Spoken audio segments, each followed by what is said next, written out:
सबसे पहले सभी को नमस्कार। मेरे यूट्यूब चैनल पर जय श्री श्याम क्लासेस पर सभी का स्वागत है, हार्दिक अभिनंदन है। आज से मैं इस यूट्यूब चैनल के माध्यम से जवाहर नवोदय विद्यालय की एंट्रेंस एग्जाम की प्रिपरेशन कराने वाला हूं, जिसमें मैं जो 5th क्लास के बच्चे होते हैं जिनको नवोदय के लिए एंट्रेंस एग्जाम देना होता है, जो 6th क्लास का एडमिशन मिलता है उनको जवाहर नवोदय विद्यालय में, जो सीबीएसई बोर्ड होता है। ठीक है, तो मैं आज से क्या है उसकी तैयारी कराऊंगा। तो अपने यूट्यूब चैनल पे उनको पूरी तरह से गाइड करूंगा कि कैसे करना है, क्या क्या हमको पढ़ना है, क्या क्या बच्चों को पढ़ाना है। और इसके साथ साथ मैं क्लास 8 का मैथ ऑल चैप्टर सॉल्यूशन मैं इस पर लेकर आने वाला हूँ। क्लास 8 का चैप्टर 5 से लेके चैप्टर लास्ट तक जो मैथ है, चैप्टर वाइज चैप्टर क्लास लूंगा, डेली एक एक क्लास में डालूंगा। और साथ साथ में जैसे जैसे धीरे धीरे करके मैं और भी सब्जेक्ट लाऊंगा। जैसे मैथ है, मैथ के साथ 6th क्लास का भी चालू करूंगा, 7 का है, 8 9th का है। ठीक है, लेकिन अभी मेरी छोटी सी शुरुआत है क्योंकि मैं भी अभी प्रिपरेशन में हूँ, तो टाइम कम है, तो इसलिए मैंने अभी छोटी सी शुरुआत यही की है कि मैं 8 क्लास का मैथ सॉल्यूशन लाऊंगा। अभी मैंने पिछले वर्ष 2 साल से पढ़ा रहा हूँ मैं, तो मेरे जो बच्चे हैं उनसे उनकी डिमांड है कि सर आप हमें पढ़ाओ, तो उनको मैं ऑनलाइन के माध्यम से ये दे सकता हूँ, क्योंकि ऑफलाइन में मेरे पास टाइम का अभाव है। तो मैंने सोचा है कि मैं यूट्यूब पे उनको डेली एक एक लेक्चर डालूंगा, तो आई होप कि वो मेरे से जो सीख पाएंगे और अच्छा कुछ कर पाएंगे। अभी पिछली ईयर मैंने जब पढ़ाया तो मेरा बच्चों का अच्छा रिजल्ट रहा है। और ये भी मैं काफी 1 साल से पढ़ा रहा हूँ जवाहर नवोदय विद्यालय, तो इसके बारे में मैं ऑफलाइन पढ़ा रहा था। अभी मैंने सोचा क्यों ना इसको ऑनलाइन यूट्यूब पे लेके आना चाहिए, तो मैं ये लेके आया हूँ। सबसे पहले मैं बात करूंगा जेएनवी विद्यालय के सिलेबस, जो एंट्रेंस एग्जाम होता है उसके सिलेबस के बारे में। तो इसका सिलेबस होता है इसमें क्या क्या आता है और कौन सा सब्जेक्ट कितने वेटेज का है, कितने मार्क्स का है, कितना टाइम बच्चों को दिया जाता है करने के लिए। तो सबसे पहले हम बात करते हैं मेंटल एबिलिटी, जिसको हम रीजनिंग भी बोलते हैं। और इसमें जो जेएनवी का एग्जाम होता है इसमें आकृति आती हैं, तो आकृतियों का मतलब मेंटल एबिलिटी। बच्चे को दिमाग से चेक किया जाता है कि ये आकृतियों के फिगर को देख के पहचान कर पा रहा है कौन सी आकृति गलत है, कौन सी सही है, उसकी सही से पहचान कर पा रहा है या नहीं। तो सबसे पहले हम बात करते हैं इसके बारे में। तो इसमें आकृतियों के डिफरेंट डिफरेंट टाइप के चैप्टर्स होते हैं, आकृतियां होती हैं। इसके 40 क्वेश्चन होते हैं। पेपर में कितने होते हैं? 40 क्वेश्चन होते हैं जो 50 मार्क्स के होते हैं। 50% वेटेज है इसका बच्चों के एग्जाम में। अगर ये नहीं है अच्छा बच्चों का आकृति का भी, तो नहीं कर पाएगा। ठीक है, 40 क्वेश्चन 50 नंबर के होते हैं और टाइम मिलता है बच्चे को 1 घंटे का, 60 मिनट इसमें करने होते हैं।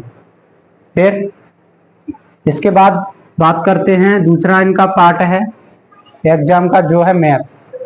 तो मैथ आता है इनका 20 क्वेश्चन आते हैं, 25 मार्क्स के होते हैं, 25 मार्क्स के, और टाइम मिलता है इनको 30 मिनट। ठीक है, ऐसे ही हिंदी और इंग्लिश।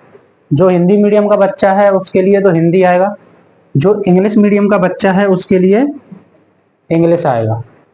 तो वो बच्चे के मीडियम पर डिपेंड करता है। तो वो 20 क्वेश्चन आएंगे, हिंदी वाले के लिए हिंदी के आएंगे, इंग्लिश वाले के लिए इंग्लिश के आएंगे, और 25 नंबर का आएगा। और इनको टाइम भी 30 मिनट का दिया जाता है। अगर मैं टोटल बात करूं तो total question number of question होते हैं 80, और मार्क्स होते हैं 100। 80 क्वेश्चन होते हैं, मार्क्स 100 के होते हैं, और बच्चे को टाइम मिलता है 2 आवर्स, 2 घंटे का टाइम मिलता है। सबसे पहले मैं ये बताऊं कि बच्चों को कि क्या क्या पढ़ना है, क्या क्या नहीं पढ़ना है हमको, इसके बारे में मेरे को एक वीडियो बनाना था, तो ये मैंने सिलेबस का वीडियो बना दिया है। तो देखो बच्चों, मेंटल एबिलिटी चैप्टर, इसमें आकृति का खंड होता है। तो आकृति में क्या क्या आता है? सबसे पहले आता है भिन्न आकृति छांटिए। आकृति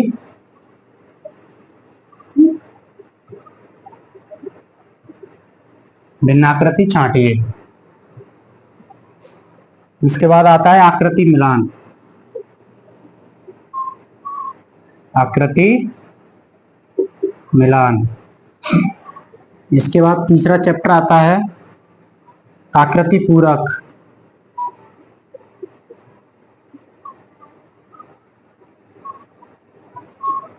इसके बाद चौथा चैप्टर आता है और आकृति श्रृंखला।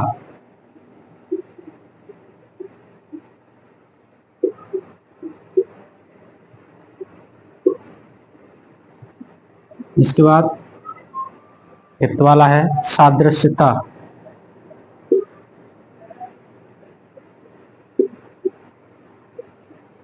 सिक्स वाला चैप्टर है इसका ज्यामितीय आकृति।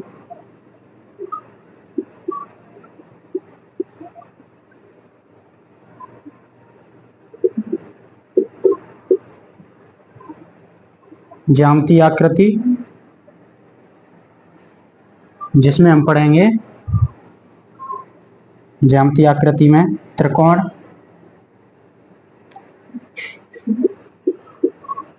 त्रिकोण,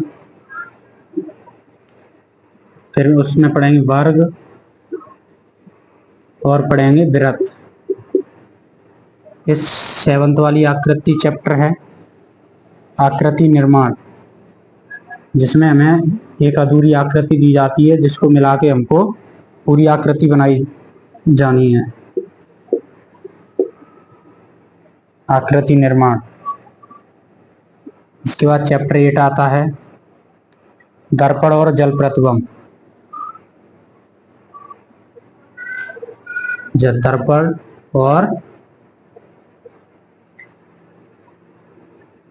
जल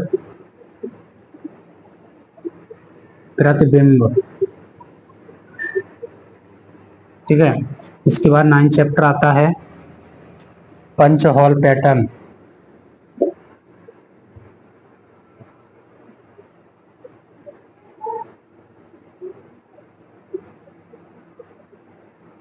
इसके बाद है 10th वाला कागज मोड़ना। इसका भी हम प्रैक्टिकल करके बताएंगे वीडियो में कि कैसे कागज से आकृति बनती हैं और एग्जाम में हमको किस तरीके से इमेजिन करना है और उसको आंसर देना है। और इसके बाद आता है 11 चैप्टर सन्निहित आकृति। सन्निहित आकृति।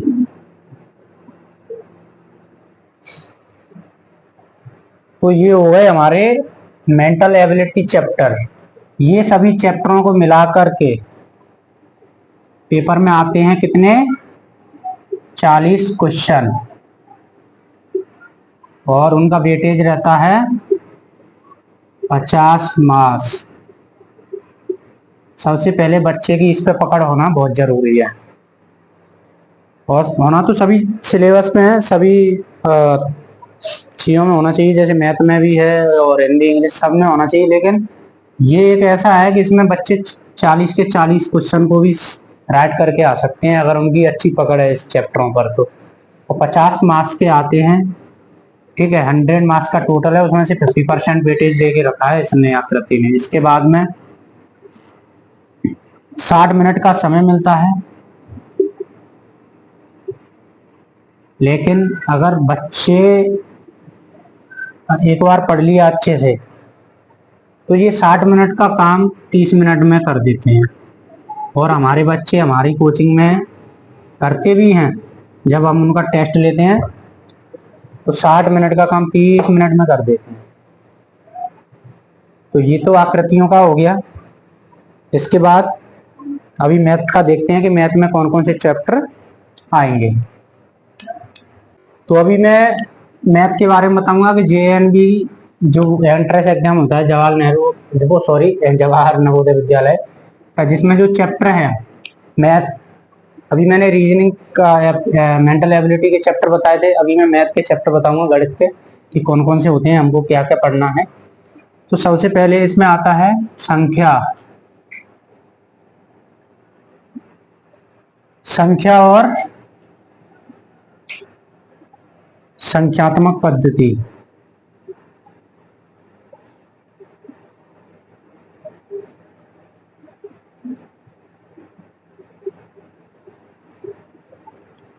इसके बाद चैप्टर 2 है पूर्ण संख्याओं पर 4 आधारभूत संक्रियाएं। पूर्ण संख्याओं पर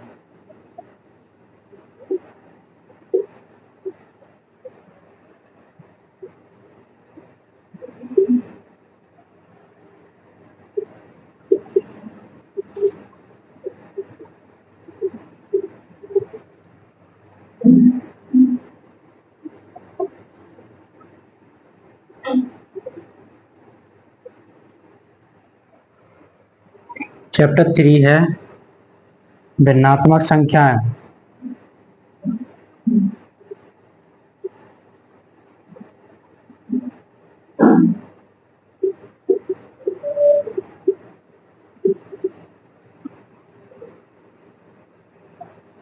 गुणनखंड और गुणज।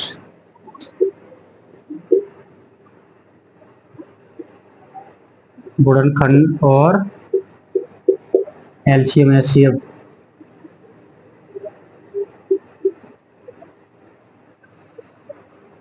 ये हो गया गुणनखंड और गुणज। ठीक है, संख्याओं के लघुत्तम समाप्त महत्तम समाप्त ये हो जाएगा अपना एलसीएम और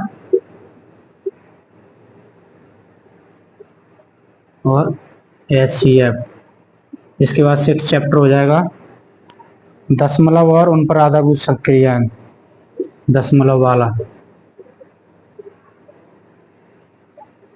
7 चैप्टर हो जाएगा भिन्नों का दशमलव, या जो भिन्न दी है उसको दशमलव में चेंज करना है, और दशमलव में अगर संख्या दी है तो उसको भिन्न में चेंज करना है। तो यदि है दशमलव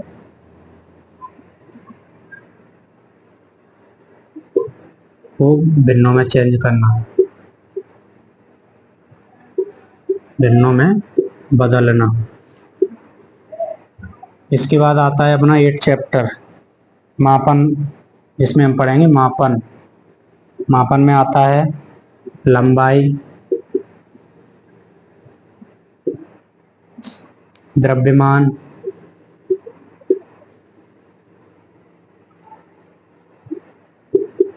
धारिता, समय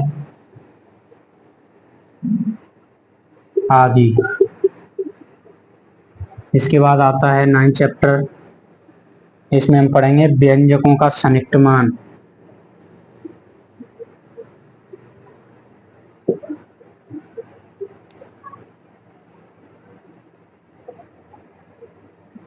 सन्निकटन। ठीक है, इसके बाद 10 चैप्टर आएगा संख्यात्मक व्यंजकों का सरलीकरण।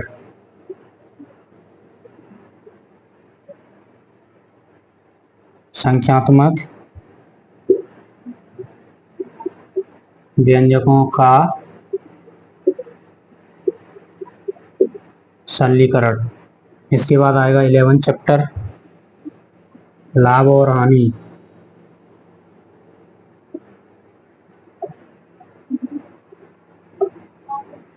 ये ऐसे चैप्टर हैं, जरूरी नहीं है कि एक इंट्रेंस जेएनवी एंट्रेंस एग्जाम के लिए ही पढ़ना जरूरी हो छोटे बच्चों को।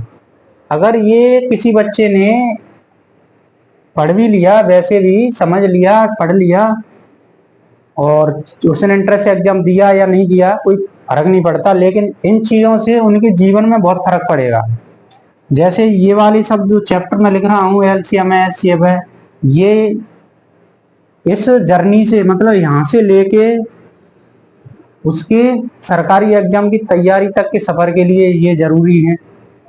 ये सब चीजें जरूरी हैं, गुणनखंड, गुणज, भिन्नात्मक संख्या, सारी चीजें, लाभ और हानि, ये सब, और जो भी साधारण ब्याज, चक्रवृद्धि ब्याज, और रेखा, कोण, औसत, डेटा, ये सारी चीजें उनको आने वाले फ्यूचर में बहुत जरूरी हैं।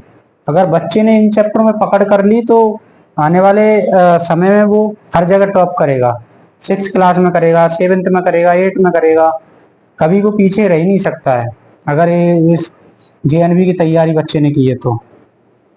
और जाके जब कंपटीशन लेवल के एग्जाम देगा तो भी ये करेगा, क्योंकि उसकी जड़ यहाँ से एक मजबूत जड़ हो जाएगी।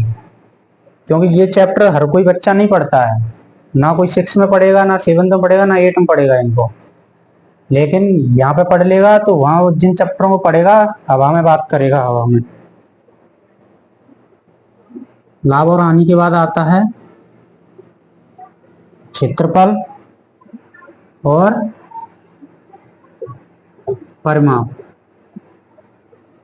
इसके बाद 13 चैप्टर है, इसको बोलते हैं औसत, एवरेज। मैं यहां लिख देता हूं 13 के बाद में 14 चैप्टर रेखा और कोण। रेखा और इसकी भी जानकारी होनी चाहिए बच्चों को कि कौन सा कोण, एंगल कितना है, कौन सा सरल कोण है, कौन सा अधिक कोण है, कौन सा समकोण है। 15 वाला क्या है, डेटा संधारण। ये भी बहुत अच्छा टॉपिक है। इस चैप्टर विविध, विविध में बचा कुचा और भी है जो आ जाता है, क्योंकि इसमें देखो ऐसे चक्रवृद्धि ब्याज और साधारण ब्याज का टॉपिक नहीं दिया, इसमें वो भी टॉपिक नहीं दिया है, जैसे रेलगाड़ी, ट्रेन पे आधारित जो सवाल होते हैं कि कोई ट्रेन इतनी स्पीड में जा रही है, इतने टाइम में कितनी दूरी तय करेगी, और जो भी है वो विविध में आ जाते हैं बच्चों को के। ये तो हो गया अपना मैथ का कि हमें क्या क्या पढ़ना है, और एक एक से पढ़ेंगे। और जब तक एक से एक चैप्टर में जब तक समझ में नहीं आएगा बच्चों को, तब तक आगे बढ़ेंगे ही नहीं। क्योंकि बच्चों के रिव्यू में कमेंट बॉक्स में देखूंगा बच्चों को कितना आ रहा है, कितना उनके डाउट है, कहाँ समझ में नहीं आ रहा, सारी चीजें।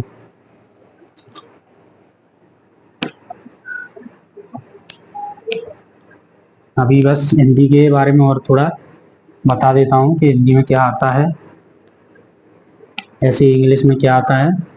उसके बाद में हम अपने लेक्चर को स्टार्ट करेंगे, जिसमें हम दूसरी वीडियो लेके आएंगे। उसमें हम प्रॉपर मैथ से स्टार्ट करेंगे। और चालू है, ठीक है, चलिए। अब हिंदी और इंग्लिश इनका बताना है कि कैसे क्या कितने नंबर का आता है। ये भी बहुत अच्छा,